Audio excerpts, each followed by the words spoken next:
Welcome to Productions, a channel dedicated to dark mysteries, true crime stories, and chilling events from around the world. In this video, we explore the disturbing case of Luis Garavito, a criminal whose actions shocked the entire nation of Colombia. This documentary-style story follows the investigation that uncovered one of the most notorious criminal cases in Latin American history. For years, authorities struggled to understand a series of disappearances across different regions of the country. What they eventually discovered would horrify the entire nation. From his early life in Genova to the massive investigation that followed his arrest, this video breaks down the full timeline of events and the impact the case had on Colombia's justice system. This story is told for educational and documentary purposes to understand one of the most shocking criminal investigations ever conducted. If you enjoy dark mysteries, true crime documentaries, and unexplained stories, make sure to subscribe to Productions for more chilling content. In the remote countryside of Genova, on January 25, 1957, a boy was born who would later become one of the most infamous criminals in modern history. His name was Luis Alfredo Garavito Cubelos. To the outside world, his childhood home looked like any other poor rural household in Colombia. But behind the thin wooden walls of the small house, life was far from normal. Garavito grew up in a family of 7 children, raised in extreme poverty. His father, a violent alcoholic, ruled the home through fear. Nights were filled with shouting, broken bottles, and the sounds of violence echoing through the cramped rooms. For young Luis, childhood wasn't a time of safety or innocence. It was a time of terror. His father regularly beat the children and their mother. The violence was unpredictable, sometimes triggered by nothing more than a misplaced object or a look he didn't like. According to later reports, Luis himself was frequently abused, both physically and psychologically. These years would shape the darkness growing inside him. Neighbors later described the young boy as quiet, withdrawn, and strangely distant. He rarely played with other children and often wandered alone through the fields and forests surrounding the village. But beneath that quiet exterior, something disturbing was developing. As Garavito grew older, his life became increasingly unstable. He moved from town to town across Colombia, never staying in one place for long. He worked odd jobs, street vendor, construction worker, and sometimes posing as a religious charity worker. To strangers, he often appeared polite and soft-spoken. But behind that mask was a calculated predator. During the late 1980s and early 1990s, children began disappearing across rural regions of Colombia. Many of them were poor boys, street children, or kids from remote villages whose disappearances rarely made national headlines. At first, authorities believed the cases were unrelated.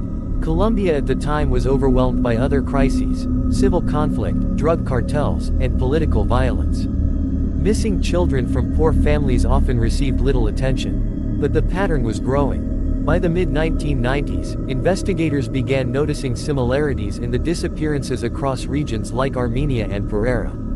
Witnesses occasionally reported seeing a thin, middle-aged man speaking kindly to children in markets, bus stations, and small villages. Sometimes he posed as a religious missionary. Other times he claimed he was offering small jobs. Children trusted him, and then they vanished. At this point, authorities still had no idea they were dealing with one of the most prolific serial killers in history. That would soon change. Because in 1997, something happened that would finally expose the horrifying truth. In a remote area near the town of Villavicencio, a group of local farmers made a discovery that would shock the entire country. What they found would lead investigators directly to the man who would later become known around the world as La Bestia, the Beast. And the story of how police finally uncovered the identity of Luis Garavito was even more disturbing than anyone could have imagined. By the mid-1990s, authorities across Colombia were facing a mystery they could no longer ignore. Children were disappearing, not just in one city or one region, but across multiple departments of the country. The cases seemed random. The victims came from poor families, small villages, and remote rural communities. Many were street children who traveled alone between towns. At first, the disappearances were treated as separate cases. Colombia at the time was struggling with internal conflict, drug violence, and political instability. Missing children, especially from poor areas, often did not receive immediate nationwide attention. Local police departments lacked the resources to track patterns across large regions. But slowly, a disturbing connection began to emerge. Investigators noticed that many of the missing children were young boys, often between 8 and 14 years old. Witnesses sometimes reported seeing a thin man speaking to them in markets, bus stations, or outside small shops. The man appeared calm, friendly, trustworthy. Sometimes he claimed to be part of a religious charity, offering small jobs or help to poor families. Other times he said he was traveling through the area and needed assistance carrying supplies. For children living in poverty, the offer of a small payment or food was often enough. Then they vanished. The turning point came in 1997 near the outskirts of Villavicencio. Local farmers working in a remote area made a discovery that immediately alarmed authorities. What they found suggested that the disappearances were not accidents, and not isolated incidents. Police soon realized they were dealing with something far more serious. As investigators expanded their search across nearby rural land, they uncovered more evidence that several missing children had likely been victims of the same individual. The case began attracting national attention. Authorities from multiple regions, including investigators from cities such as Armenia and Pereira, started comparing reports of disappearances. The similarities were impossible to ignore. Witnesses repeatedly described the same man, a thin figure, often carrying a bag, speaking softly and politely. He moved constantly between towns, rarely staying in one place long enough to raise suspicion. He used false names and different stories depending on who he spoke to. For years, this allowed him to remain invisible. But by late 1997, investigators had begun closing in. The police now believed that a single traveling offender might be responsible for many of the disappearances. What they still didn't know was who he was, or how long he had been operating across the country. Then, in 1999, a routine police encounter in a rural area would unexpectedly reveal the identity of the man investigators had been searching for. The quiet stranger they stopped that day would soon confess to crimes so shocking that the case would become one of the most infamous criminal investigations in the history of Colombia. And his name was Luis Garavito. By 1999, investigators across Colombia were under growing pressure. Reports of missing children had spread across multiple regions, and authorities believed that a single traveling offender might be responsible. But they still didn't know who he was. Then, in April 1999, something happened that would finally break the case open. In a rural area near Villavicencio, local residents reported seeing a suspicious man wandering near farmland and wooded areas where children sometimes played or worked. Police officers decided to stop the man for questioning. At first, there seemed to be nothing unusual about him. He looked thin, tired, and unremarkable. His clothes were simple, and he carried a small bag with personal belongings.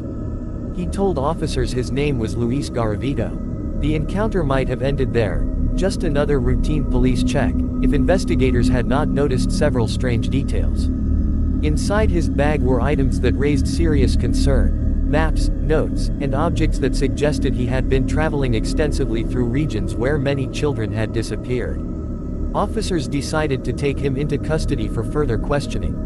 At the police station, investigators began comparing his movements with the locations of reported disappearances across the country. The more they looked, the more disturbing the pattern became. Garavito had been present in many of the same regions around the times children had vanished. When confronted with this information, something unexpected happened. At first, he denied everything. But as questioning continued, investigators slowly began breaking through his calm exterior. Eventually, Garavito began revealing information that shocked even experienced detectives. He started describing locations in remote areas where victims could be found. When authorities searched those places, they discovered evidence confirming his statements. The investigation quickly expanded across several regions of Colombia. In multiple rural areas, investigators recovered remains connected to missing children cases. The scale of the crimes became clearer with each discovery. Soon, the man sitting quietly in the interrogation room was no longer seen as just a suspect. He was now believed to be responsible for an extraordinary number of murders. News of the investigation spread rapidly across the country. The case dominated headlines and shocked the public. How could one man move through so many towns, speak to so many children, and remain unnoticed for years? As the investigation continued, Garavito began giving detailed confessions to authorities, describing his travels across multiple departments of the country. Each confession led investigators to new locations. And with every new discovery, the case became even more disturbing. By the end of the investigation, Luis Garavito would be officially linked to dozens of confirmed crimes, with authorities believing the real number was much higher. The quiet man who had once wandered through villages unnoticed would soon face one of the largest criminal prosecutions in the history of Colombia. But the full truth about his crimes, and the shocking details revealed during the trial, would leave the entire nation in disbelief. After his arrest in 1999, investigators across Colombia began one of the most complex criminal investigations the nation had ever seen. At first, many officers believed they were dealing with a suspect connected to a handful of disappearances. But as questioning continued, the truth began to grow far more disturbing. During long interrogations, Garavito slowly began confessing to numerous crimes across several regions of the country. What shocked investigators most was not just the number of cases he described, but the level of detail he provided. He spoke about traveling between towns using buses and rural roads, often visiting small communities where children were used to strangers passing through. According to investigators, he carefully studied the areas he visited. He paid attention to places where children often walked alone: markets, bus stations, farmland paths, and small roads outside villages. Because many of his victims came from poor families, their disappearances were sometimes reported late, making it harder for police to track patterns. Each time Garavito provided a location, authorities organized search teams. Investigators traveled across multiple departments, including regions around Armenia, Pereira, and other rural areas where disappearances had been reported over the years.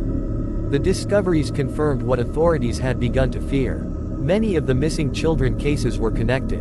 By the time the investigation reached national attention, Garavito had confessed to an extraordinary number of crimes. Authorities officially confirmed dozens of cases through evidence and locations he provided, though investigators believed the real number could be significantly higher. News spread quickly throughout Colombia. For many citizens, the case was almost impossible to comprehend. Families across the country realized that the quiet stranger who traveled between villages had been operating for years without detection. Soon, the case moved to court. During the trial, prosecutors presented extensive evidence gathered from multiple investigations. The court reviewed witness statements, travel records, and the locations Garavito had described during interrogation. The legal process revealed how he had moved through different regions for years while avoiding suspicion. In 2000, the Colombian courts delivered their sentence. At first, the total punishment calculated under Colombian law added up to over 1,000 years in prison, a number that reflected the extraordinary scale of the crimes. However, due to Colombia's legal system at the time, the maximum prison sentence allowed was limited, meaning the actual time he could legally serve was far lower than the total calculated sentence. This legal reality caused widespread debate across the country. Many Colombians questioned whether the punishment truly reflected the magnitude of the crimes. Despite the controversy, Luis Garavito was sent to prison, where he would remain one of the most infamous inmates in the history of the Colombian justice system. But the story didn't end there. Years later, new discussions about his possible release would once again shock the public and reopen painful memories for many families. And what eventually happened to Garavito inside prison would become another dark chapter in this already disturbing story. After the trial ended in 2000, Luis Garavito was transferred to a high-security prison in Colombia, where he would spend the following years behind bars. For most Colombians, the expectation was simple, that he would remain in prison for the rest of his life. But the country's legal system worked differently. Although Garavito had been sentenced to what added up to more than 1,000 years in prison, Colombian law at the time limited the maximum sentence a person could serve. Because of this, the real time he could spend in prison was dramatically reduced. Even more controversial was another part of the law. In Colombia, inmates who cooperate with authorities, confess their crimes, and show good behavior can receive sentence reductions. Garavito had done exactly that. During the investigation, he had provided information to authorities and confessed to numerous crimes, which under the legal system allowed the courts to reduce his time. Over the years, the possibility began to emerge that he might eventually become eligible for release. When this information became public, the reaction across Colombia was immediate and furious. Families of victims, journalists, and citizens began questioning how someone responsible for such a massive number of crimes could ever walk free again. News programs repeatedly discussed the case. Many Colombians believed the laws at the time had not been designed for crimes on such an enormous scale.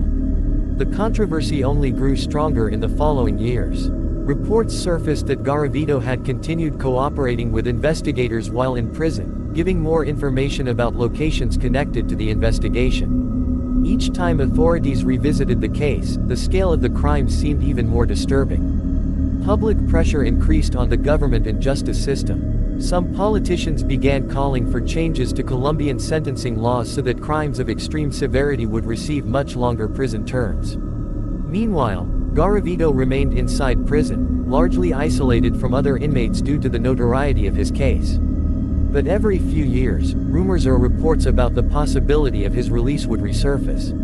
Each time, the news reopened old wounds for families and reignited national anger. The case of Luis Garavito had already shocked Colombia once during his arrest and trial. Now, decades later, the idea that he could eventually leave prison was creating another wave of outrage across the country. And as time passed, the story of Garavito would take one final turn, one that would close this dark chapter in an unexpected way. For more than 2 decades, the name Luis Garavito remained one of the darkest in the history of Colombia. While he remained behind prison walls, the controversy surrounding his possible release never fully disappeared.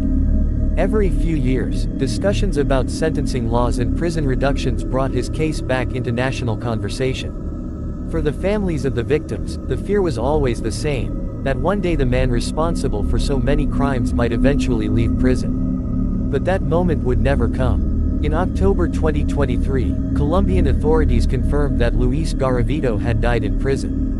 He passed away in a prison hospital after suffering from serious health problems. He was 66 years old. News of his death spread quickly across the country. Many media outlets revisited the story of the investigation, the trial, and the long years he spent incarcerated. For some people, the news felt like the closing of a long and painful chapter. For others, especially the families affected by the case, no ending could truly erase what had happened. The investigation into Garavito's crimes remains one of the most extensive criminal cases ever conducted in Colombia. Authorities connected him to dozens of confirmed cases, while many investigators believed the real number of victims could have been significantly higher. Because he traveled constantly between towns and rural regions, tracking every case was extremely difficult. Even years after his conviction, the scale of the crimes continued to shock investigators and criminologists studying the case. Today, the story of Luis Garavito is often discussed as one of the most significant criminal investigations in Latin American history. It also led to wider discussions in Colombia about sentencing laws, victim protection, and the need for stronger systems to track missing children. Although the man himself is gone, the impact of the case remains. The investigation changed how authorities across the country approached missing children cases and cross-regional criminal investigations. And for many people in Colombia, the memory of the case remains a reminder of how one individual was able to move through communities unnoticed for years, before the truth was finally uncovered.